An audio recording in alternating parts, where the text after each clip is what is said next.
नमस्कार, मैं दिनेश कुमार। आप देख रहे हैं सोशल मीडिया। इस वक्त हम लोग कैमूर जिले में हैं। आपको हम बताते चले कि बीते दिन बिहार के मुजफ्फरपुर रूपा हत्याकांड को लेकर मुद्दा गरमाया हुआ था, जिसमें गोल्डन दास 18 अगस्त को जाते हैं पीड़ित परिवार से मिलने के लिए। उसके बाद दंगा भड़काने का लेकर उनके ऊपर एफआईआर होता है, प्रशासन अरेस्ट करती है। आइए उनको लेकर हम कुछ बात करेंगे, जो कि उनके समर्थन में लोग जुटे हुए हैं। सर, क्या नाम पड़ेगा आपका? अखिलेश प्रसाद राम। गोल्डन दास जो भड़काऊ भाषण दिए थे, उस भड़काऊ भाषण के कारण वो जेल चले गए। क्या कहना चाहेंगे आप? मीडिया महोदय, मैं प्रशासन से और शासन से, हमारे नीतीश बाबू हैं, उनसे मैं कहना चाहता हूं कि गोल्डन दास को किस जुर्म में लोग लालू छपरा कांड में गिरफ्तार किए। जो साबूत दिखाए, एक भी साबूत नहीं है जो कि गोल्डन दास के ऊपर दिखाया जा रहा है।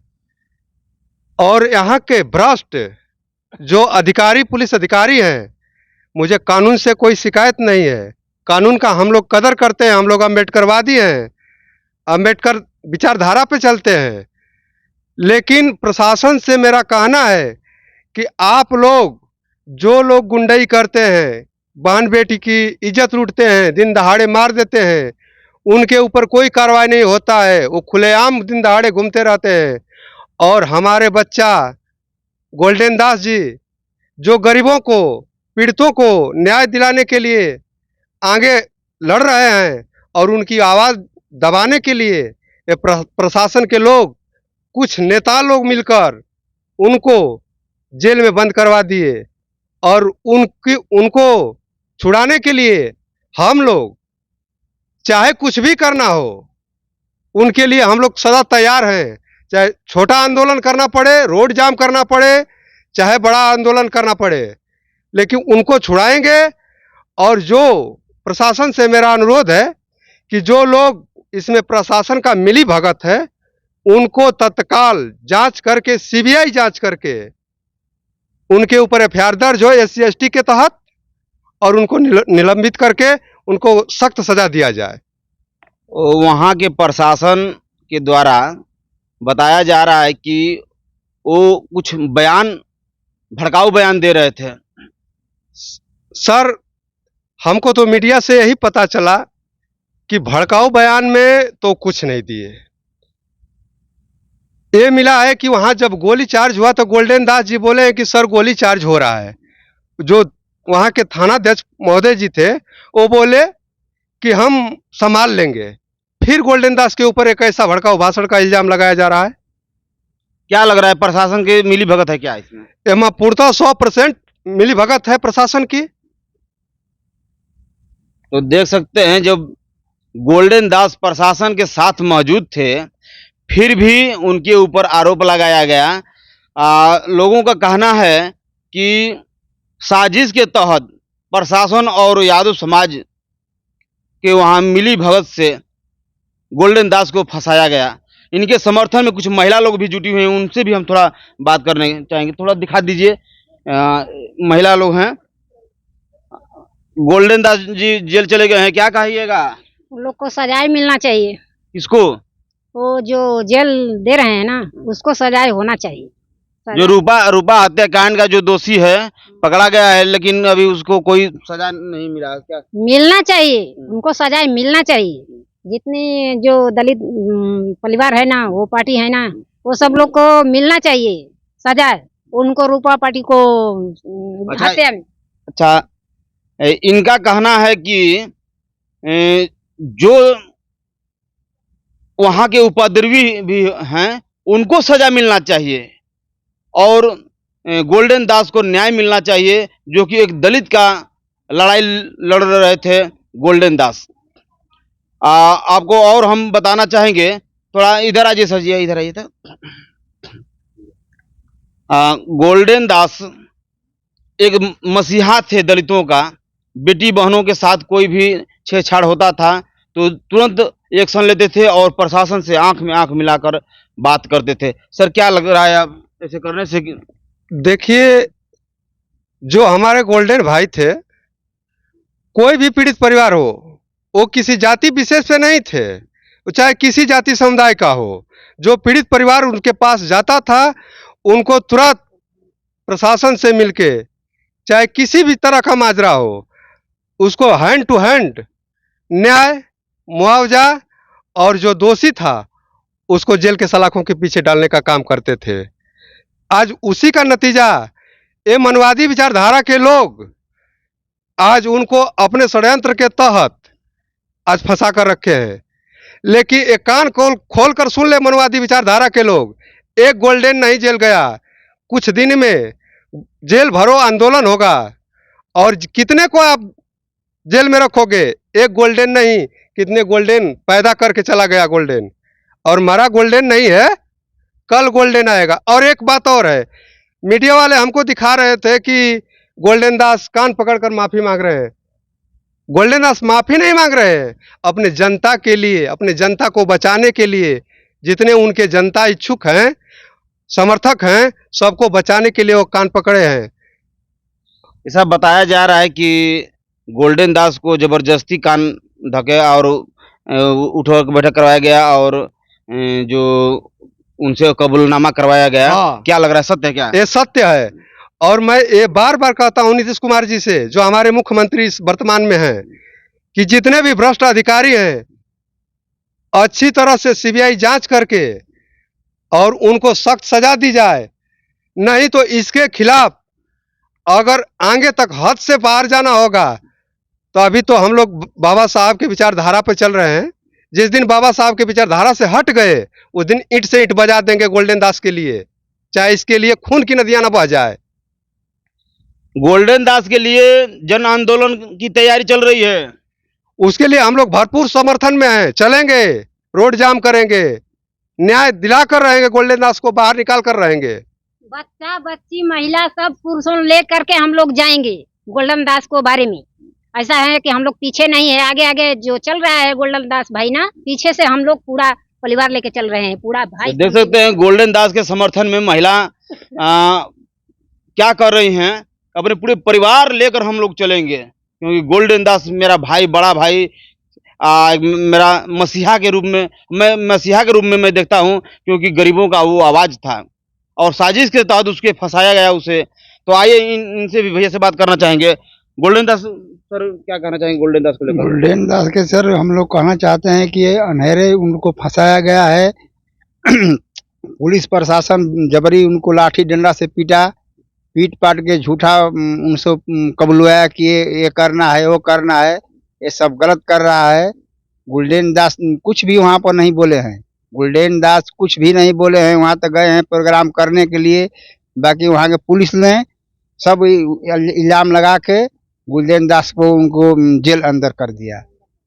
वहाँ के यादव समाज के द्वारा ये बताया जा रहा है कि कितने गहना लूट गए, कितने वहाँ के पैसा कौड़ी सब लूट के लेके चला गया है लोग। ये सब झूठा बात जन्म लगा रहा है कि मतलब गोल्डन दास को कसम के मजबूर कर दे हम लोग। इतना चलते हैं आगे, गरीबों के मसीहा हैं, बोलते हैं काफ़ी, चलते हैं, लड़ते हैं काफ़ी, उनको इतना हम लोग मजबूर कर दें, केस में फंसा दें कि ये आगे चलने न पावा, गरीब का आवाज़ कोई उठाने न पावा।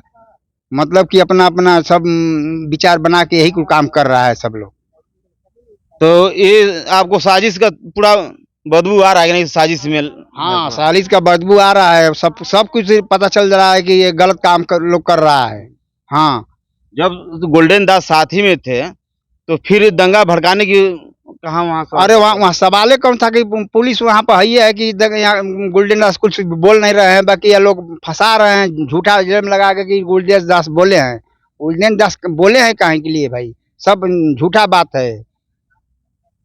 तो देख सकते हैं गोल्डन दास को साजिश के तहत फंसाया गया। वहाँ के यादव समाज के द्वारा उन पे ये लगाया गया कि यहाँ के जितने घर में संपत्ति रखा हुआ था वो लोग लूट ले गए।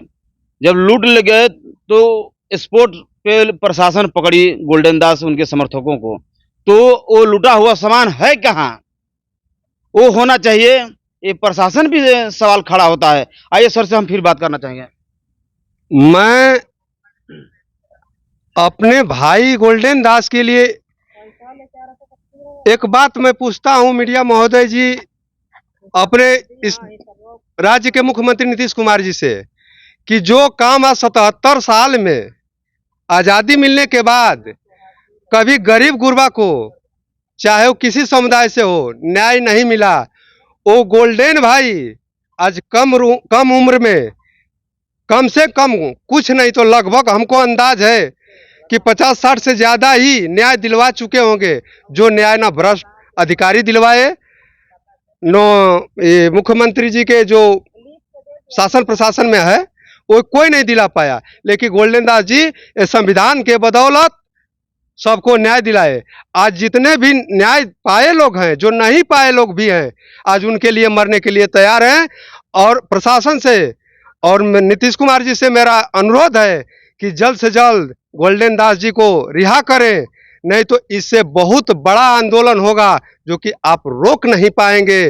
बहुजनों को रोड पर उतरने से मजबूर मत कीजिए महोदय जी। और प्रशासन से मेरा अनुरोध है कि आप लोग अगर सही ढंग से जनता की आवाज को सुनते तो गोल्डन दास पैदा होने की जरूरत नहीं होती। अगर सही ढंग से सबको न्याय दिलाते तो कोई आपके ऊपर एक उंगली नहीं उठाता। और आज हम भी कद्र करते हैं कानून का, आपको एक शब्द नहीं हम लोग बोलेंगे गलत, लेकिन आपसे अनुरोध है कि आप लोग बैठे हैं जिस वर्दी पहनकर, जूते पहनकर, वो किसी और का नहीं है, वो हम लोगों की कमाई का है। तो हम लोग न्याय मांगने आपके पास जाएंगे तो हम अमीरों का पैसा लेकर और गरीबों को दबाएंगे, ये नहीं चलेगा। प्रशासन महोदय जी, आप लोग कान खोलकर सुन लीजिए, नहीं तो गोल्डन दास तो रास्ता दिखाई ही दिया है, ताला और सिक्कर सब ग्रामीणों के हाथ में होगा। आप लोग जाएंगे कहां, कितने को जेल में डालेंगे? डालिए, हम लोग जेल भरो आंदोलन शुरू करने जा रहे हैं। अभी एक स्वर्ण जाति की महिला का रेप होता है, कोलकाता का मैटर है, और वो इतना मीडिया वाला उछाल देता है, और एक दलित बेटी के साथ रेप होता है, हत्या होती है, उसको दबाने के काम किया जा रहा है। तो इस पे आपको क्या कहना चाहेंगे? सर, आपको ये बता देता हूं कि जो कलकत्ता में कांड हुआ उसको तो पूरा मीडिया वाले दिखा दिए, लेकिन हमारे लालू छपरा में जो रूपा हत्याकांड में हुआ, वहां तो ये बता रहे हैं मीडिया वाले कि 3 जगह वार हुआ है, लेकिन उसका स्तन काटा गया, उसका अपहरण किया गया, उसको बलात्कार किया गया, यहाँ तक कि उसके प्राइवेट पार्ट में 50 बार लगभग बताया जा रहा है कि चाकू मारा गया, उसको मैंने क्षतिग्रस्त इतना किया गया है। और वहाँ के मूल निवासी, उसकी माँ, उसकी बहन, सब लोग बताते हैं, इसको कोई नहीं मानता है। और मैं कहता हूँ, ये जो खाकी वर्दी में छिपे भेड़िए हैं, पोस्टमार्टम की रिपोर्ट में कहते हैं कि बलात्कार हुआ ही नहीं है। अगर उन लोगों की बहन बेटियों के साथ अगर बलात्कार होता तो वो लोग क्या कहते? चुप बैठते? नहीं बैठते। गरीब का अगर कोई बच्चा हो गलत कर देता है, उसे तुरंत फांसी पर लटका दिया जाता है। और जो मनुवादी विचारधारा के लोग हैं, वो लोग गलत करते हैं न तो उसको प्रशासन पूछता है, उसके सपोर्ट में प्रशासन भी है और नेता भी है। कुछ नेता ऐसे लोग हैं जो चाटुकार हैं कि अपने वोट बैंक के चक्कर में दलितों के ऊपर एक कांड करवाते हैं। और रूपा कांड में भी कुछ नेता का हाथ है जो कि गोल्डन दास को फंसाया गया। एक और सामने आया है मैटर सर, जो रूपा का जो मेडिकल हुआ है, उसमें बताया जा रहा है कि उसके साथ रेप नहीं हुआ है। आप ये बताइए कि जो लड़की को टांग कर ले गया, तो कैसे आप कह सकते हैं कि रेप नहीं हुआ होगा? अच्छा सर, ये आप बता रहे हैं कि रेप नहीं हुआ, लेकिन जब प्रथम बार में जब लाश पाई गई तो घर का माँ बता रही है कि नहीं, हमारी बेटी को उठा कर ले गए लोग, स्तन काटा हुआ दिखाई दे रहा है, उसका चाकू लगा हुआ दिखाई दे रहा है, उसका रेप आज तक यहाँ तक वो साबित कर दिया है। जो संजय राव है ना, संजय जो यादव है, वो बोला है कि हमारा 3 साल से प्रसंग था। बताया जा रहा है कि 14 वर्ष की लड़की है, 3 साल तो हुआ 11 वर्ष की लड़की और 45 वर्ष का बुढ़ा से कैसे प्रेम प्रसंग हो सकता है? मीडिया महोदय से मैं पूछना चाहता हूं और प्रशासन से भी पूछना चाहता हूं, नीतीश कुमार से भी पूछना चाहता हूं जो हमारे वर्तमान मुख्यमंत्री हैं, कि 11 साल के बच्ची के साथ 45 साल का बुजुर्ग कैसे प्रेम प्रसंग कर सकता है? ये हो सकता है? तो कितना मीडिया ये छुपाएगी और प्रशासन छुपाएगी? हाँ, मेरा आदेश मांग है मुख्यमंत्री जी से कि आप सीबीआई जांच कराइए और जितने भ्रष्ट अधिकारी हैं उनके ऊपर एफआईआर दर्ज हो SC ST एक्ट के तहत और उनको सख्त सख्त सजा दी जाए।